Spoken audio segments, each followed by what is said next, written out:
Bueno, vamos a empezar definiendo un poco lo que es la palabra gnosis.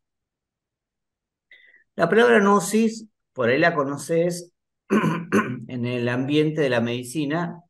Todos hemos ido al médico y ¿qué hace el médico? Un diagnóstico. Sí,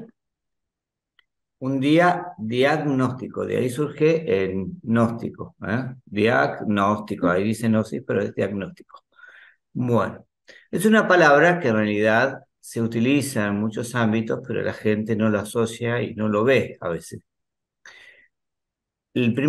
Uno de los que utilizó esta palabra o la definió fue Platón. Bien, ¿qué significa la palabra en sí? La palabra en sí traducida significa conocimiento. Conocimiento. Eh, Ahora, ¿qué pasa? Que este tipo de conocimiento, o la gnosis, no es un conocimiento cualquiera. La gnosis no es un conocimiento que uno pueda adquirir en la escuela o en una universidad, en una carrera, en la televisión, en internet. Por eso Platón, cuando hablaba del conocimiento, él decía que había dos tipos, uno que era la opinión y el otro el conocimiento verdadero, o la gnosis. Y él definía que la opinión es un conocimiento adquirido. Todo aquello que nosotros adquirimos a través de la vida, lo que nos dice en la escuela, nuestro papá, la religión, la universidad, todo ese conocimiento que adquirimos no es verdadero, porque gran parte de ese conocimiento nosotros no lo podemos experimentar. Lo hemos adquirido, perteneció a otro, no lo hemos vivido en carne propia. Entonces Platón decía que existía un conocimiento verdadero, el cual era la fuente de toda la sabiduría de la creación, a la cual llamó gnosis. Y era un conocimiento que se podía experimentar en carne propia y vivenciar las grandes realidades del universo y de la vida. Y respondía a las grandes interrogantes de la existencia. ¿Por qué nací? ¿Por qué vivo? ¿Por qué muero? Etcétera.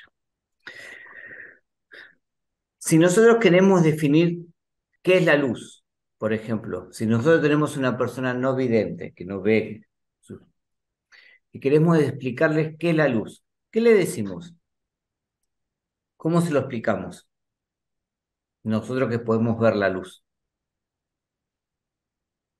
podríamos decir, no sé, que es brillante, que es diferente, explicarle, no se me ocurre etcétera. explicado. Exactamente, exactamente. O sea, usaríamos conceptos, pero el Sí, concepto en sí no define lo que es la luz, porque es algo inexplicable. No se puede explicar o traducir. Entonces, esto obviamente explica lo que es la gnosis. La gnosis no es un conocimiento que se pueda traducir, es la luz en sí misma. Y ese es ese conocimiento que adquirieron grandes sabios como Jesús, como Buda, como Krishna, y como todos los grandes guías de la humanidad, y que la humanidad en gran parte no entendió. Y por no entender, intelectualizó muchas cosas y las transformó en lo que hoy llamamos religiones o iglesias, que no tienen nada que ver con el mensaje real que ellos entregaron, o sea, la luz. ¿Se entiende? ¿Se comprende? sí, sí, sí. Bien. Entonces la gnosis es una sabiduría eterna. La gnosis esconde todos los secretos del universo. Si uno quiere comprender cómo se creó el cosmos, debe entender la gnosis. Si uno quiere entender cómo se cura una enfermedad, debe conocer la gnosis. Si uno quiere saber por qué vive, por qué nace, por qué muere, debe entender la gnosis. Y muchos sabios o muchos seguidores del conocimiento a través de los tiempos buscaron la gnosis. Hasta Sigmund Freud, perdón, Carl Jung buscó la gnosis y la encontró eh, y la investigó. Y gran parte de sus enseñanzas y conocimientos están basadas en la gnosis. y él enseñó gnosis en gran parte. Es algo histórico y es todo reconocido. El libro rojo de Jung, bueno, ahora vamos a ver un poquito. Entonces, ¿qué pasa? Si yo quiero explicar lo que es la luz, no lo puedo explicar porque doy conceptos. Entonces los maestros, los sabios como Jesús, Buda, etcétera, tuvieron que explicar qué es la luz. Entonces ahí surge el gnosticismo. ¿Qué es el gnosticismo? Es la forma intelectual de describir qué es la luz. O sea, decir que es brillante, transparente, etcétera. Entonces el gnosticismo es una filosofía, un conocimiento racional, intelectual, pero que tiene la ventaja de que a través de ese conocimiento uno puede experimentar y llegar a la luz, experimentar la luz, el fenómeno en sí. Ahora, para entregar este conocimiento, o el gnosticismo, que fue entregado en todas las épocas de la humanidad, con diferentes nombres, no importa, hoy se lo llama gnosticismo, antes se le ponía otro nombre, surge una institución. Las instituciones, ¿qué hacen? Difunden el gnosticismo para que el hombre lo practique y conozcan la gnosis. Bien, o esa sabiduría trascendente que toda la humanidad conoció en forma secreta a través de los siglos. Ahora bien, este conocimiento, si lo tenemos que digregar, se divide en tres tipos de conocimiento. Existe un conocimiento racional, podríamos decir, como decíamos, exotérico, que es el conocimiento adquirido que te decía, las tradiciones, las creencias, los dogmas, todo lo que nos hicieron creer que no es verdadero, es totalmente subjetivo. Y Platón lo llamaba la opinión, lo racional. Entonces, yo creo en algo porque me lo enseñaron a creer, porque estoy acostumbrado a creer en eso, pero nunca experimenté si realmente eso es así. Ni siquiera sé por qué creo en eso. Lo que sea, no importa. Sea que creo que existe la evolución en base a la teoría de Darwin, o sea que creo en una determinada creencia religiosa con sus parámetros, considerado que es el infierno, que es el cielo, y con todo lo que hay que hacer para estar de un lado o del otro. Eso es una creencia, eso es conocimiento exotérico, porque nada de eso lo he podido experimentar, lo he podido vivenciar, realmente sí es así. El conocimiento mesotérico es un conocimiento intermedio, es un conocimiento donde yo he experimentado cierto tipo de vivencia. Por ejemplo, yo puedo considerar que los fantasmas existen. Y creer en eso no significa que los fantasmas existan. Cuando yo estoy en un nivel mesotérico, yo tuve alguna vivencia de haber visto un fantasma en mi casa o donde sea. Entonces yo, aunque yo no comprendo por qué eso se genera y qué es eso me lleva a un estado de reflexión en mi vida, a inducir, a deducir, digamos, por qué surge eso y qué es eso. Entonces uno empieza la búsqueda. La mayoría de las personas que tienen ese tipo de vivencia empiezan la búsqueda del conocimiento y así se acercan a la gnosis. Muy distinto es creer en los ovnis que ver un ovni, ¿verdad? El mesotérico, que subirse a un ovni y venir a Marte, ir a Marte y volver. Es muy distinto. Entonces, el esotérico es la vivencia del conocimiento comprobado. Es cuando algo se volvió objetivo, real y se ha comprobado directamente. A esto se lo llamamos gnosis. O sea, uno experimentó ese fenómeno en sí y ese pedacito de conocimiento, de vivencia, la llamamos gnosis. Yo adquirí la gnosis en tal vivencia, en una fracción de conocimiento. Entonces ahí te das cuenta como gran parte de la humanidad vive en un sueño de creencia, de tradiciones, y muy pocos realmente buscan la experimentación real de las cosas, cosas que antes los grandes sabios de la humanidad siempre trataron de encontrar. ¿Se va comprendiendo? Totalmente. Bien. Ahora, ¿qué pasa?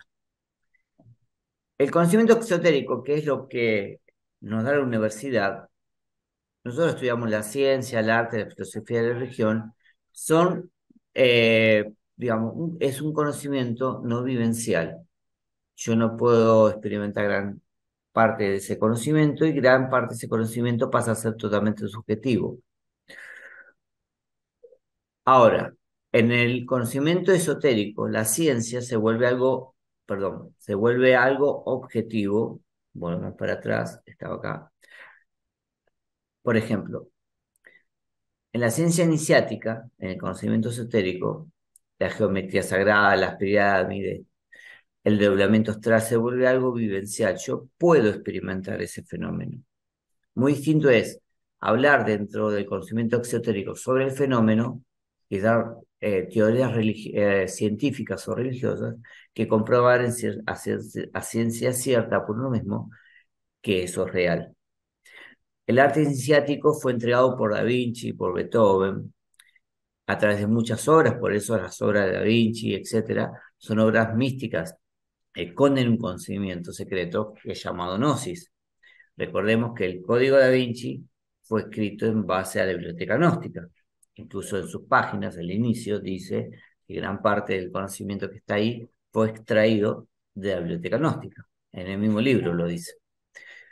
La filosofía iniciática es todo ese conocimiento entregado por Platón, el Dante, la Biblia, que esconden también un conocimiento secreto que día a día hoy, que yo, Discovery Channel, National Geographic trata de descifrar o de velar, pero existe un conocimiento real, no es algo teórico, religioso, que confunde la mente humana, sino que es algo que se puede experimentar y que ellos transmitieron algo secreto, pero que muy pocas personas lo han entendido porque para entender la Biblia o al Dante o quien sea, se debe estudiar la gnosis, si no, no se puede comprender.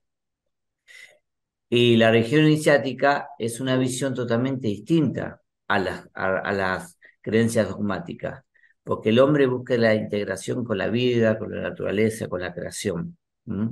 De ahí surgen escuelas iniciáticas que antiguamente fueron conocidos como los Rosacruces, los masones, la escuela de Ojo de Auro en Egipto, que contenía este conocimiento esotérico guardado y se los daban a ciertas personas que estaban preparadas para recibirlo. O sea, las personas comunes y corrientes no recibían este conocimiento porque no estaban en condiciones de hacerlo. ¿Se va entendiendo? Bien. Ahora, entonces, todos estos grandes maestros como Buda, Jesús, etcétera, entregaron toda esa ciencia iniciática, todo ese arte iniciático, la filosofía de la religión iniciática, para que el hombre buscara el camino real por el cual vive. Pero estos seres sabían que el hombre iba a profanar, se iba a degenerar como ser, iba a contaminar, a autodestruirse, iba a destruir todas esas enseñanzas. Entonces, gran parte de estas enseñanzas, estos maestros definieron o hicieron que quedaran marcadas en los monolitos, en templos, en tradiciones, etc. Eso es lo que nosotros conocemos, las leyendas, los mitos, los cuentos, el ajedrez, la tradición de la Navidad, las Olimpiadas, la tauromaquia, la leyenda como el hilo de Adriana, y diferentes tradiciones, símbolos que tenemos diariamente que nosotros no sabemos ni por qué existen ni de dónde vienen. Y realmente estos símbolos vienen de todo este conocimiento iniciático que se tuvo que guardar porque el hombre en algún momento iba a profanar tanto el conocimiento que lo iba a hacer que se perdiera. Por eso existe tanta confusión cuando una persona, existe una sola Biblia y existen como 10.000 religiones basadas en el mismo libro, porque el hombre no entiende intelectualmente el mensaje secreto que encierra todo esto, todo este conocimiento esotérico.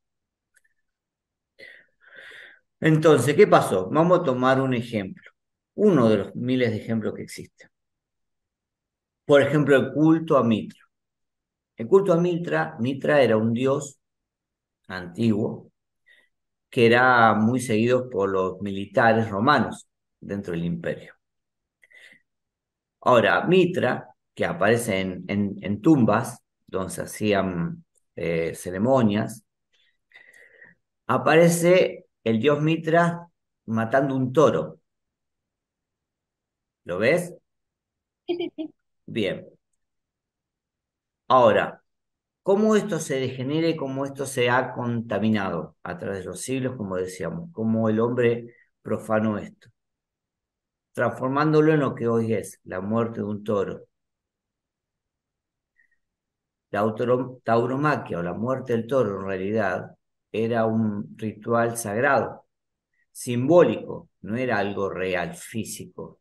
Pero el hombre no entendió el conocimiento esotérico y lo transformó en algo exotérico, donde lo intelectualizó todo y logró que algo que era simbólico lo llevó a algo físico. El toro representa al ego, el animal dentro de nosotros mismos, la bestia. Por eso generalmente es negro. Bien, el torero es una representación del ser, del Dios dentro de nosotros mismos, nuestra fuerza divina que debe eliminar al ego. Entonces esto que se hacía en ritual y era un mensaje esotérico, místico, se mal utilizó y hoy se transformó en una diversión donde se mata la vida.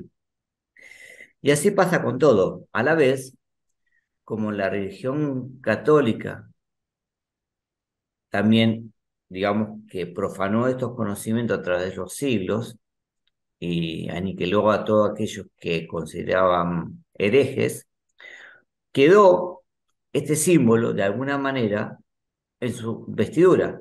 El turbante que vemos acá, arriba del Papa, es justamente una adoración al dios Mitra, a este dios, ¿eh? Porque los sacerdotes que oficiaban en esos templos en ese tiempo, en el Imperio Romano, utilizaban el turbante adorando al dios Mitra. Entonces, este símbolo de los sacerdotes de mitraicos se quedó en las religiones ortodoxas porque fueron aniquilando todos estos mensajes y todos estos conocimientos. Y así cada símbolo diferente que existe hoy en día tiene un origen que no tiene nada que ver con lo que nos han enseñado. ¿Se entiende? Sí, sí, sí. Entonces, este conocimiento o la gnosis siempre fue buscado por las personas. Jung, el gran psicólogo, psiquiatra, conocido por el mundo entero, fue estudiante del gnosticismo. Estudió durante muchos años al gnosticismo. Hoy salió a la luz algo conocido como el Libro Rojo de Jung, y hay un libro conocido como Jung el Gnóstico, donde son enseñanzas que él entrega de acuerdo a sus experiencias conociendo la gnosis. Dan Brown, cuando hizo el Código Da Vinci, como te decía, en sus primeras hojas vas a encontrar que habla sobre la biblioteca gnóstica. O sea, todo el conocimiento que está acá adentro es de la gnosis. Estas personas no descubrieron nada, simplemente dieron a conocer un conocimiento que ya existía. Por eso Carl Jung tiene una frase, y acá la tenemos, que dice que toda mi vida he explorado los secretos de la mente y los gnósticos de los primeros siglos ya lo conocían. Carl Jung. Si nosotros vemos, por ejemplo, estas imágenes, nos damos Perdón, cuenta. Dime, perdón, perdón. dime. No, no, no, porque me sonó el teléfono. Pregúntame si querés preguntar algo, sin ningún No, problema. yo he ido a Ian y he escuchado algunas cosas. Tengo un poquito, sé un poquito he leído de todo un poco, así que más o menos lo que vos me decís, lo tengo, lo conozco. Bien, Este, importante. Pero tenés que entender que decime, Jung estudió gnosis, no es eh, que descubrió algo. no, no, no, no. Aparte, él nunca dijo que había descubierto. No, no, no, Eh, pero Él nunca hay, se hizo cargo, ¿no? por supuesto. No, no, yo nunca lo escuché tampoco que haya No, dicho no, al que nunca lo... contrario. No, no, pero hoy existen ya como adoradores de Jung, existen escuelas junguianas y se han hecho como un culto a Jung. Sí, sí, Y él no descubrió nada, sí, sí, en el tarot también se ve. él Sí, entregó parte de la gnosis vivencial que él tuvo y escribió sus libros, gran parte en eso. sí, Nosotros vemos, por ejemplo, estas imágenes, vamos a ver que existe un paralelismo total en la manifestación de cómo se gesta la vida en la creación, que la fuente es siempre la misma, la inteligencia, la matriz es siempre la misma. Entonces, a esa matriz o a ese diseño o a esa inteligencia es lo que nosotros llamamos gnosis. Existe un conocimiento, una inteligencia universal que permite que esto exista de esta manera, tanto las células como el universo, como las matemáticas. Esto es la gnosis. En la otra placa que vemos la Reina Madre, la Isis, la María, con su hijo Jesús, etcétera, o Aurus, pasa lo mismo. El conocimiento en realidad fue siempre el mismo, pero hoy, como se fue profanando y siempre cuenta la historia del que gana a través de las guerras, el que va quedando va profanando y destruyendo las otras ideologías o tradiciones y tomando sus patrones tanto en imágenes como en tradiciones. Entonces, todo lo que hoy nosotros conocemos en realidad no pertenece a las creencias oficiales, sino que tiene un origen milenario. ¿M? Y eso es la gnosis, es el conocimiento original de todo. De eso hablamos cuando hablamos de gnosis.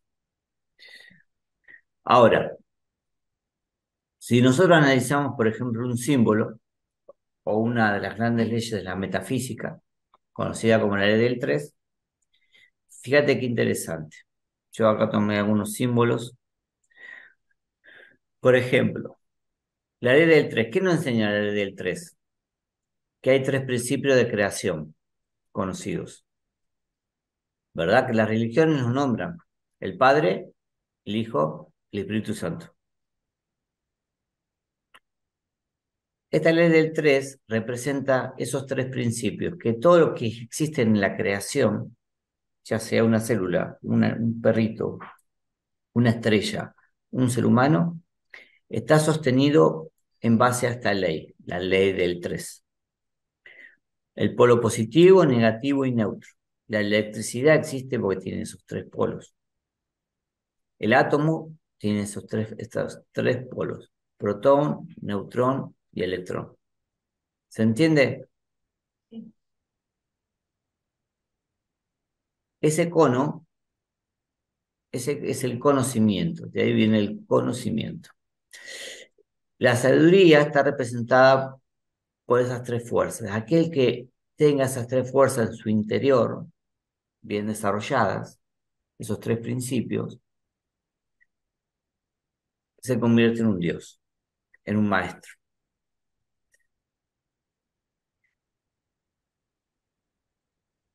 ¿Se va entendiendo? Sí, sí. Bien. Por eso Merlín tenía un cono en su cabeza. Los magos tienen un sombrero en forma de cono, con estrellas, porque hace referencia a la Trinidad Sagrada, al Padre, al Hijo y al Espíritu Santo, en punta hacia arriba. Bien. Las Sí. brujas tienen el mismo sombrero, pero hacia abajo. La punta está invertida, porque representa las tres fuerzas inferiores. Siempre el conocimiento está parte de una persona. Claro, es la diferencia entre gnosis y la opinión. Claro, pero siempre a nosotros nos llega por medio de alguien. Claro, es Nos llega conocimiento por adquirido. Dios, nos llega por Buda, nos llega por Yan, nos llega por Merlín, pero siempre hay Claro, alguien que transmite. Y siempre hay un sujeto que transmite ese claro, conocimiento pero ese y sujeto fluye. transmite conocimiento adquirido. Claro, Cuando uno busca la gnosis, busca qué es, si no Sí, pero uno no estamos tiene claro en la tampoco que opinión. Merlín ha hecho todo bien. Yo no sé si ¿Cómo? aplicaba todo su conocimiento, toda su sabiduría para una buena funcionalidad del ser humano. No lo sé, porque nosotros podemos hablar de lo que nos llega de Merlín es conocimiento transmitido. Tal vez alguien que lo escribió nos puso una parte de lo que esa persona interpretó. Es muy Siempre es difícil para conocimiento el no sin adquirido. duda, salvo que uno tenga Siempre la conexión de hablar con Buda o con Dios, que es en forma directa. es que Siempre siempre es hay, conocimiento adquirido. por eso, pero siempre es transmitido por gente. Siempre es conocimiento adquirido. Claro, pero siempre es transmitido por personas. Por eso, por eso es conocimiento adquirido. Claro, pero eh, yo lo que voy es a esto, es conocimiento adquirido, pero siempre en ese conocimiento hay una persona que lo transmite. Sí, porque es la única forma de transmitirlo. Por eso, y siempre esa persona va a poner su punto de subjetividad. Por eso es conocimiento adquirido, porque es Claro, bueno, subjetivo. pero por eso, según las leyendas, a nosotros escritos, eh, según quién escribió, por ejemplo, en los testamentos está el de Mateo, está el de, no sé, el que escribió María Magdalena, el que escribió Juan el Bautista, todos escribieron sus libros. Son conocimientos adquiridos, porque se supone que esas personas vivieron junto a Jesús, pero cada uno da su punto de vista, porque son personas, son ¿Y cómo sujetos. sabés si es real o no? ¿Cómo sabemos que la Biblia es real? Hay manera de saberlo. Tampoco sabemos exactamente que sea real, que no sea la postura de un sujeto, para ese sujeto por ahí es real. Yo no digo que la persona que escribió eso sea mentira, no. ¿Y cómo Cada, sabés si es real? es muy difícil porque yo no tengo la capacidad de conectarme directamente con Dios y decirle, bueno, a ver, esto que está escrito acá es real o no. A ese punto vamos, por eso volvemos para atrás. La opinión es el conocimiento adquirido, el exotérico. Claro, pero yo El, voy a esto. Uno está buscando la pureza de algo que llegue sí, a nosotros un conocimiento adquirido puro, no se digamos. puede, No existe. no se puede, No. porque el conocimiento adquirido es siempre adquirido. Claro, y es transmitido por personas, No se puede transmitir la luz en luz misma, solo en palabras. pero por eso mismo, por lo que vos me estabas diciendo, yo creo que, por ejemplo, no sé, eh, Buda interpretó lo que es la luz y por sus vivencias, cuando él decidió salir de su templo a conocer lo que era la vida real, digamos, Sí, como es Jesús cuando dejó su casa y salió a caminar por el desierto y a transmitir sí. su, su conocimiento, todos, pero todos son personas y todos tienen puntos de vista y meten ¿Y de cómo su, sabés si eso es real, si la luz existe? no sé, no hay, A eso para mí está. la forma pura es muy difícil, ¿Cómo? que la forma pura es No, muy no es difícil, difícil. Se llama gnosticismo. La claro, enseñanza para llegar a la gnosis y experimentarla. o sea, sin que nadie intervenga. Exactamente. Así fue siempre. A eso voy. Esto, entonces, por lo que yo entiendo, entonces lo que vos me estás diciendo es que Gnosis va a ser el conocimiento puro sin intervención de nadie. Sí, Digo, no sé, lo que sí, yo es eso. Es eso. está bien. Y el ¿Y cómo? gnosticismo es Sí, el conocimiento práctico que te permite ver la luz. perfecto. ¿Y Práctico, luz? directo. ¿A qué le llamamos luz? a la verdad, a la conciencia universal, a Dios o lo que queramos ponerle nombre, porque en realidad eso no tiene nombre ni forma, Sí. Se le pone un nombre según cada postura. Perfecto. porque Y necesitamos, porque funcionamos con el intelecto, sí, sí, necesitamos concreción por eso. necesitamos palabras, Claro, porque nos vuelve concreto el hecho. porque no entendemos, necesitamos Ah, palabras, perfecto. ¿se Entonces, entiende? Entonces, yo te doy una práctica, querés doblarte en astral, salís del cuerpo, salís en astral. Salís en astral, ves que el astral existe, eso es gnosis. ujú, Ahora, podemos decir que el astral es bueno, que es magia negra, podemos decir, como me han dicho creyentes, que es el diablo, que entra en tu cuerpo, o sea, podemos decir lo que queramos, pero si sí, vos te doblás en astral consciente y lo haces, vos sabés que es real y que no es real.